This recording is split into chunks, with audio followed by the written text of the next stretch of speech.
Salud de don Noni Cerruti a Laura Giussani. Laura, un abrazo, no me he perdido, acá estamos, de último Vips, porque yo mandé un mensaje, si estás perdido, yo bueno, le mandé el contacto de Javier, pero no se perdió, porque veo que tiene además hay una guía que lo llevó hasta... Absolutamente, está su hija aquí, bellísima la hija de Noni Cerruti, por favor. Porque vos no conocés lo que es la mujer de Noni Cerruti.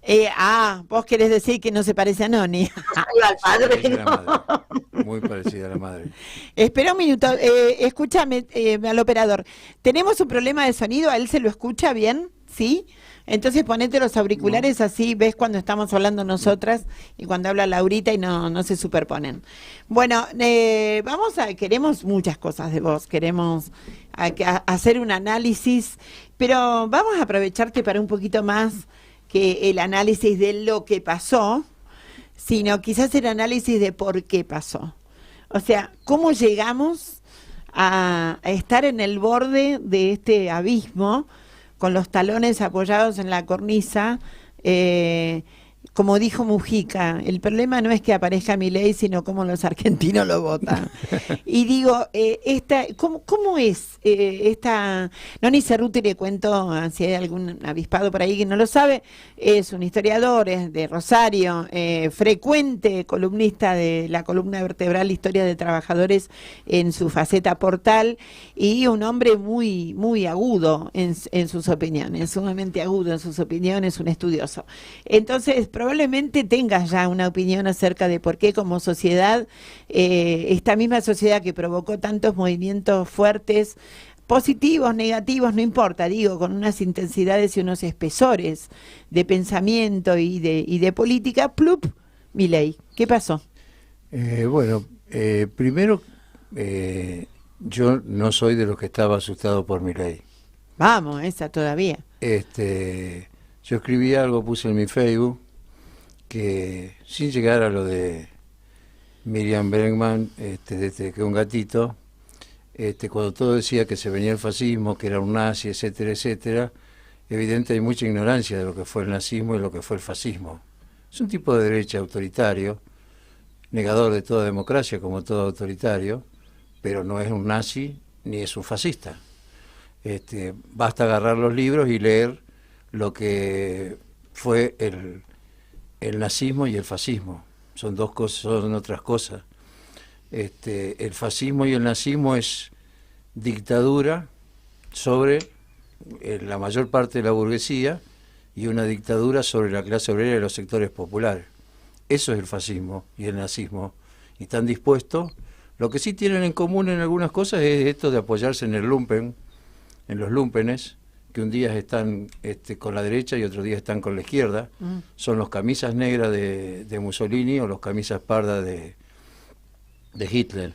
Pero es un autoritario, le falta mucho para ser, más allá de lo que grite y sus imágenes de querer parecerse a los discursos tanto de Hitler como de Mussolini. Primero eso, yo no estaba asustado, yo vi mucha gente asustada, hay que estar preocupado. Quienes enfrentamos a la dictadura del 76, a la dictadura de Onganía, Levington y Lanuse, yo por lo menos no le tenía miedo. Es como me dijo Daniel Jofra los otros días, el secretario general de los aceiteros, cuando charlábamos de lo que se venía previo a las elecciones, me dijo: ustedes estaban mal en el 76, Noni. Ustedes, con mi papá preso, luchador del Villazo, y con mi tío, luchador del Villazo, y con la lucha que ustedes llevaban adelante en Rosario y en el Gran Rosario. Eso era preocupación. Donde estaba en juego la vida y uno seguía luchando contra la atroz dictadura del 76. Primero eso, y después, bueno, la democracia burguesa da estas sorpresas. Afortunadamente. Sí, va para un lado, va para el otro, y pasan estas cosas. Otra de las cosas que yo aseguré después de las PASO, que por mi experiencia de militancia, pero sobre todo por lo que uno ha estudiado como historiador y que ha indagado mucho de 1880 para acá, y sobre todo el peronismo, nunca hay que dar por muerto al peronismo.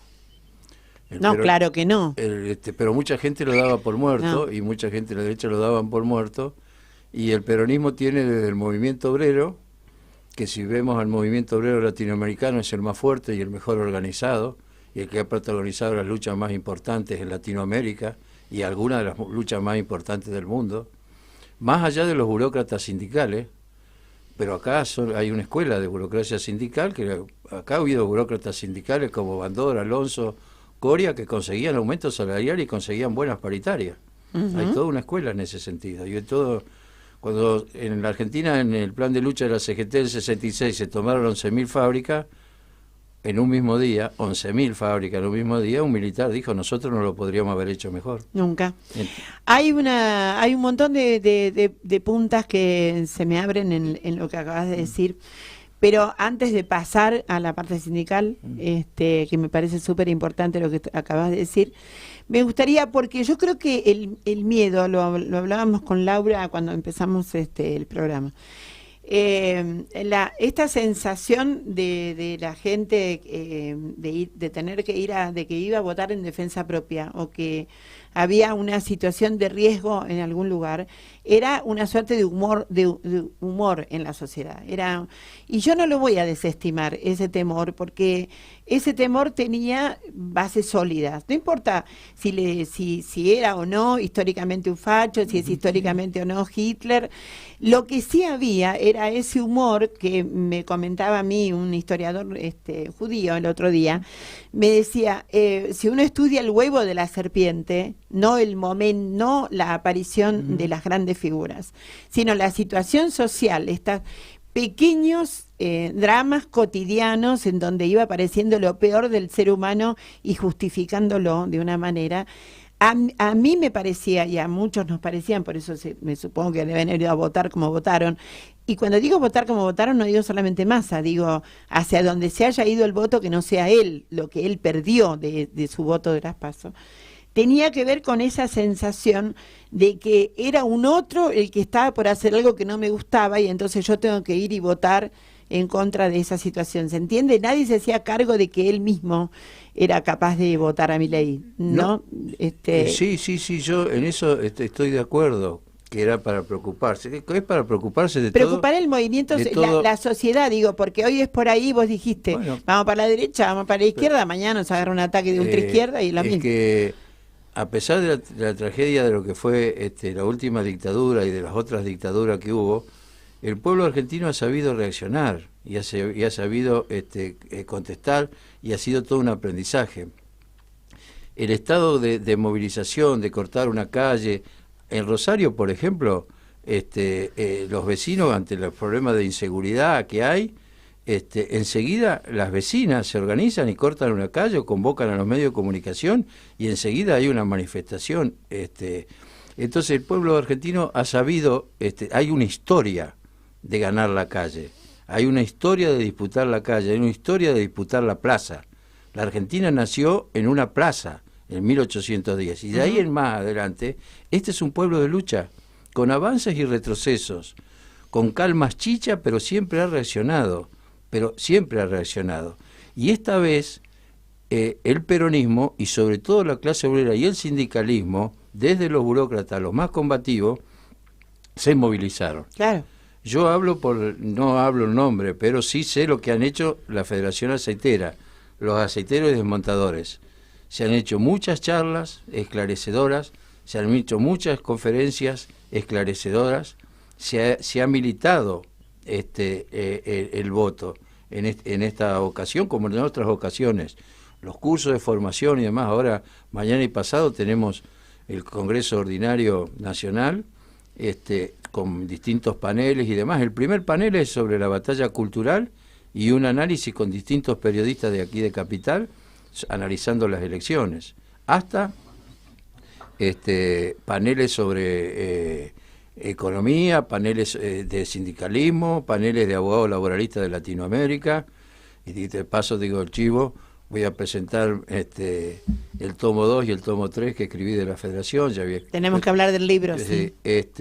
Entonces, es esta reacción que se dio, que yo en ese sentido lo saludo, de votar en defensa propia y en votar de cuando se quieren afectar los derechos conquistados. Mira, te doy un ejemplo. Hace 3 semanas en la ESMA se hizo un seminario internacional sobre 40 años de democracia.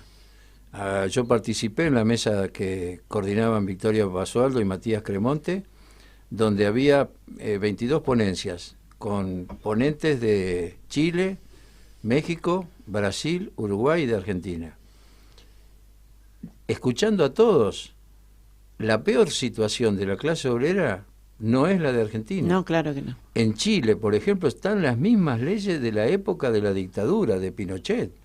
Lo mismo sucede en Brasil con muchas leyes y también en México.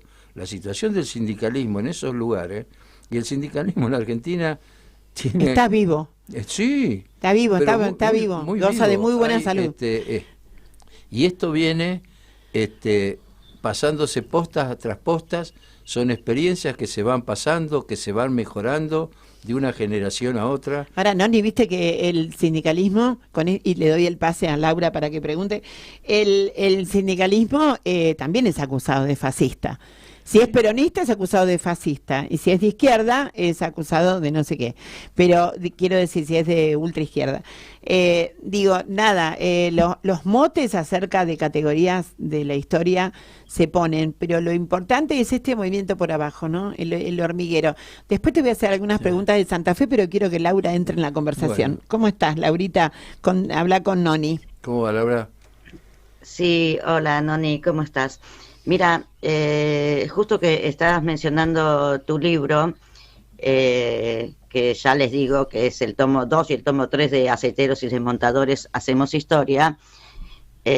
Vos en una gacetilla citás al doctor Horacio Zamboni, que es uno de los ideólogos, digamos, de los grandes defensores de los aceiteros de las últimas décadas, que Zamboni dice: yo creo que el triunfo quizás más importante del capitalismo es haber borrado de la memoria el conjunto de las normas laborales y ha borrado de la memoria la historia de cómo fue el proceso de lucha por el cual se habían obtenido tales conquistas laborales. Y esto me interesó porque yo creo que uno de los grandes motivos por los cuales ganó Massa no fue tanto porque fuera Massa, sino porque uno vio que las grandes conquistas que se tuvieron con toda esa lucha estaban en riesgo y que la memoria en Argentina, por suerte, tiene un rol protagónico desde que volvió la democracia. Así que me parece que hay que rescatar esta cosa de la memoria y de los derechos, que fue una de las razones por las cuales ganó Massa. Me parece que habla bien del pueblo argentino como pueblo, no verse rendido ante lo inevitable que parecía que este tipo venía y se comía a los chicos crudos. ¿Vos cómo lo ves eso? Sí, de acuerdo. La clase dominante en todo el mundo y en Argentina especialmente, lo primero que hace es denigrar al sindicalismo, a las conquistas obreras, atacarlas. En algunos casos, digamos, hay sindicalistas que hacen que los ataquen por cómo es su vida, cómo ostentan, que viven como patrones y demás. Pero hay otros sindicalistas que no. Hay otros sindicalistas. Acá ha habido sindicalistas como el Triaca, el padre de que fue ministro de Trabajo de Macri, que en el juicio de la Junta negó que hubiese obreros desaparecidos, que no sabía. Entonces, acá hay una memoria. Por ejemplo, cuando se habla de los cortes de ruta, cuando se habla de los cortes de calle, en la época de Menem, de Cutralcó y demás, que aparte de eso no fue el primer corte de ruta, sino que el primer corte de ruta fue de las mujeres, de las esposas de los obreros de Río Turbio, de los mineros, que fueron las mujeres, las esposas que cortaron la ruta por primera vez en esa época. Eso no nació en los 90, los cortes de ruta, ni los cortes de calle. Eso venía de los años 60, 70 con los gremios combativos. Y si nos vamos más atrás, desde la primer huelga, cuando Macri intentó hacer este mamarracho del piquete, el decreto antipiquete, piquete hubo desde la primer huelga. En 1907, en una huelga general en Rosario, estaba llena de piquete. O sea, Pero bueno, acá también hay políticas y políticos que han recomendado protestar en la vereda hasta el cordón. Y cuando Macri sacó el decreto yo de lo que decía, ¿para qué necesita el decreto si hay una ley antiterrorista aprobada por el Congreso? Ay, no lo digas en voz alta, porque mira, yo desde que salió la ley, te digo en serio, esto parece un chiste, pero desde que salió la ley no la aplicaron nunca, ¿te diste cuenta? Ahora, digo, yo recuerdo, porque esa es una ley del kirchnerismo. Sí. Es una ley, es la primera ley en que además fue votada por varios diputados que son hijos de desaparecidos en ese momento, y levantaron la manita y la votaron. Y yo recuerdo el miedo que me daba, porque yo decía, están votando como si se fueran a quedar toda la vida, y después esto lo utilizan personas con otra cabeza. Pasó todo el gobierno de Macri con Bullrich como ministra de Seguridad y no la usó. Así que no mentemos la soga en la casa del ahorcado, a ver si se les ocurre ahora. No, y aparte lo de Laura, es parte de la lucha de clases. La memoria y la formación de los dirigentes es parte de la lucha de clases. Nosotros lo hicimos en los años 60, 70 y también lo hemos hecho con Horacio Zambón y continuando. Estaba saludando a mi hija, discúlpenlo. Bache. Bueno, nosotros en los cursos de formación insistimos mucho en esto, en la formación de los cuerpos delegados, de las comisiones directivas, esto de la formación viene del primer peronismo, la formación de los cuadros. El peronismo ha tenido grandes cuadros sindicales. Uno puede estar en desacuerdo y demás, pero ha tenido grandes cuadros sindicales. Hoy mismo hay grandes cuadros sindicales del peronismo. Y uno puede discutir con ellos, pero esto es una disputa, es parte de la lucha de clases, que se ha abandonado mucho en muchos sindicatos y en la izquierda también, la formación de las compañeras y los compañeros. Hay que estudiar, hay que leer, en un momento dado hay que sentarse, culo en la silla, y hay que leer. Y hay que leer cómo se lograron las conquistas y cómo se lograron. El artículo 14 bis, que nosotros los aceiteros, para nosotros es clave para discutir las paritarias, tiene una historia que nace ya con Perón, que se prolonga y después se aprueba en la constituyente del 57 a partir del radicalismo. Y el radicalismo eso ni lo reivindica, que fue el único artículo que se incorporó a la Constitución en el 57, y que es fundamental el artículo 14 bis, porque son los derechos que tiene que cubrir el salario mínimo vital y móvil, los nuevos derechos que debe cubrir la comida, vestimenta, alimentación, esparcimiento, vivienda, etcétera. Que nosotros eso lo aplicamos en aceitero cuando discutimos paritaria. Cuando nosotros discutimos paritaria, que no discutimos por la inflación ni por la canasta familiar, sino que discutimos a partir de un informe económico en donde está justificado cuáles son las necesidades de los trabajadores y que tienen que cubrir esas cosas que nombré del artículo 14 bis. Entonces todo eso hay que estudiar. Noni, sí.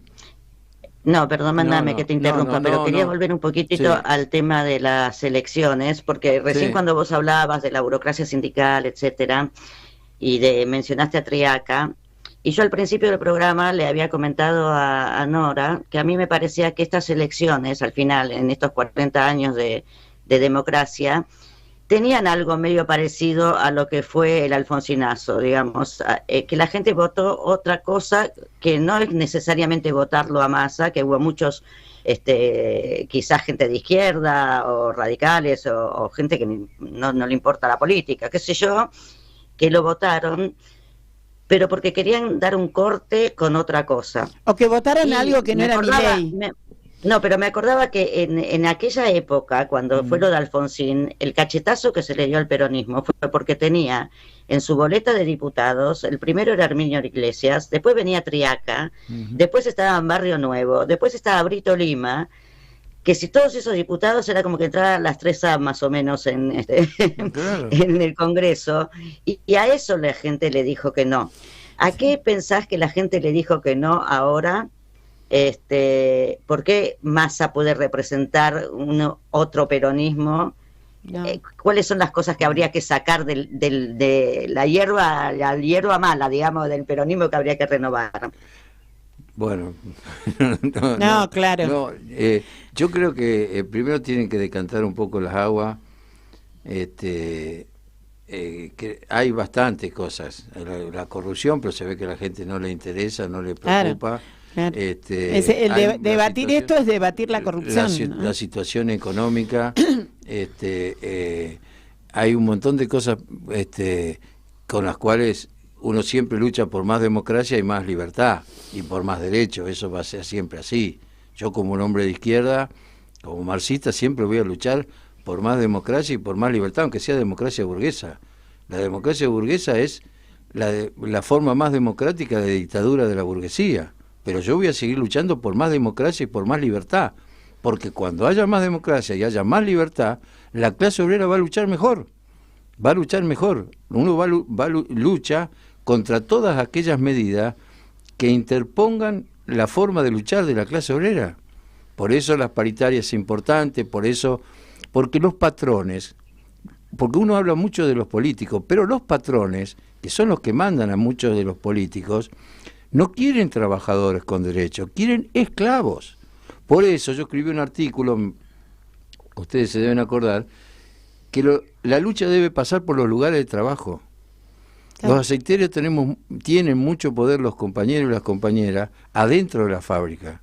Y así todo, la presión de las patronales sobre los cuerpos delegados y los trabajadores es impresionante. Cualquier trabajador hoy que trabaje en una escuela, en un banco, en un supermercado, en un campo, etcétera, etcétera, va a haber de la presión del patrón. Entonces, contra eso también hay que luchar. Creo que también se reaccionó bastante para esto, porque a las conquistas que se tienen, que faltan muchas más, no quieren que se las recorten. Hay un fenómeno bastante curioso que tuvo que ver, me acuerdo, con el primer gobierno de Macri, Sí. el único que tuvo, que era, en ese momento nosotros empezamos con el programa, entonces empezamos a interiorizarnos de la vida sindical y de muchas cuestiones, y además de tomar conciencia de que estamos trabajando sobre y con el movimiento sindical más fuerte de Latinoamérica, el más completo y el más formado y todo lo demás. Entonces, en ese momento se quería romper la estructura sindical, lo mismo que prometía Milei, romper la estructura sindical para que nadie te defienda. Y entonces nos contaban en aquel momento, en distintos sindicatos, algunos de empresas privadas y otros de estatales, que el aluvión de gente que se había ido a sindicalizar era directamente proporcional a las amenazas de Macri con cerrar las empresas. Y me pareció, esa fue otra reacción, que nadie escribió una apología ni llenaron las tapas de los diarios, pero la reacción de la gente fue afiliarse a aquello que la iba a defender. Ni ¿por qué pasó en Santa Fe, una provincia tan combativa, por qué pasó que ganara Milei? Porque yo creo que el radicalismo, Puyaro y ellos no militaron estas elecciones. El radicalismo no militó estas elecciones. Los radicales son expertos en interna y los radicales son expertos en traiciones. El radicalismo nació traicionándose. La primera traición del radicalismo fue Irigoyen a Alem, a su sobrino, por eso se suicidó Alem. Lean la historia de Alem, que es un personaje extraordinario, que el radicalismo no lo levanta. ¿Por qué termina suicidándose Alem? Lean el testamento de Alem, lean la poesía que escribe Alem antes de suicidarse, y él lo traiciona su tío, Irigoyen, y a Irigoyen lo traiciona Alvear. Y Alvear, los galeritas lo traicionan después a Irigoyen, cuando el golpe del 30 también. Y después, durante la década del 30 se viven traicionando entre ellos, y después, tanto Frondizi como Balbín, y así podemos seguir. Y ellos, y aparte, ellos nacieron con el fraude. El radicalismo nació con el fraude y tiene un montón de cosas rescatables, pero un montón de otras que no. Y el radicalismo no militó. Pero en Santa Fe también eran importantes los socialistas, ¿no? Y los socialistas los socialistas se fueron con el cordobés. El socialismo en Santa Fe está explotado, está estallado. Desde que murió Wiener, desde que murió Lisching, ellos pierden la elección con Perotti porque se pelean dos sectores del socialismo. Y los socialistas son bastante sectarios también, son muy sectarios. Yo tengo ejemplo en mi persona, que una vez presento mi currículum para un cargo, y el que estaba el presidente del jurado, cuando llegan a analizar mi carpeta, y me lo contó en primera persona un miembro del jurado, muy amiga, una antropóloga, mira así y dice, Leonidas Cerruti, no, este es muy zurdo, y lo tiró a la carpeta. Ajá. Los socialistas y bueno, no, tenía razón, eras muy justo. Sí, no, claro. Bueno, sí, eso no, yo no reniego. No renegamos. No reniego. Por eso los socialistas también están estallados en estas elecciones, últimas elecciones, han apoyado a distintos sectores, unos están con Delfrade, otros están con Schiaretti, otros han estado también con Juntos por el Cambio, etcétera, etcétera. Y hoy se han vuelto a convertir en una secta, más allá de que en su época que han crecido y tienen... Así que pisó Schiaretti en Santa Fe, porque a mí me parece que uno de los fenómenos de esta elección también es Schiaretti, que todos nos reíamos en el debate, decíamos, Schiaretti, qué sé yo, que... Bueno, usted se reía, yo no me reía nada. Yo me iba a tomar un café. Yo no me reía nada, me parecía casi la única persona seria en el debate. Ay, no, yo no lo soportaba, pero igual, digo, pegó, y además fue el que le sacó los puntos, me parece. Obviamente. Sí, como en su momento se lo dieron a Macri. En Córdoba hay mucho chauvinismo regional, que viene desde siempre. Córdoba es muy de Córdoba, muy de Córdoba. Es muy politizada, tuvo su momento de un sindicalismo combativo, un poco tardío. Una vez acá en un reportaje, cuando Bardencoy me invitó a su programa en televisión, me dijo que qué bárbaro lo del cordobazo, dice, lo raro es que se hayan producido los rosariazos. Le digo, no al revés, compañero, le digo. En Córdoba hasta el cordobazo, el movimiento obrero en Córdoba no existía.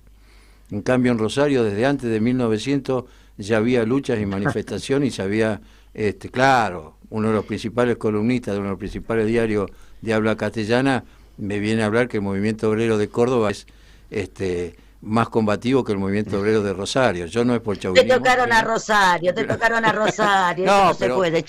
Disculpen una cosa, ¿no? Pero hay un audio que todavía nos falta pasar. No, ya sé, déjame que yo manejo eso, tranquila. Yo lo manejo eso, no te preocupes. Leónidas, ¿vos te podés quedar hasta después? Porque yo veo sí, era el problema nomás bueno. de mi hija que me estaba acompañando. Vos te podés quedar, entonces porque ahora nos vamos a ir a un tema y después vamos a volver con el audio del sociólogo al que hace referencia Laura. Bueno. Muchísimas gracias por estar con nosotros. Estamos con Leónidas Cerruti, periodista, aceitero, historiador, de todo un poco, escritor, que después odontólogo, exdirector técnico, jugador de fútbol y nuestro es nuestro corresponsal de fútbol en la columna vertebral. ¿Vamos al tema?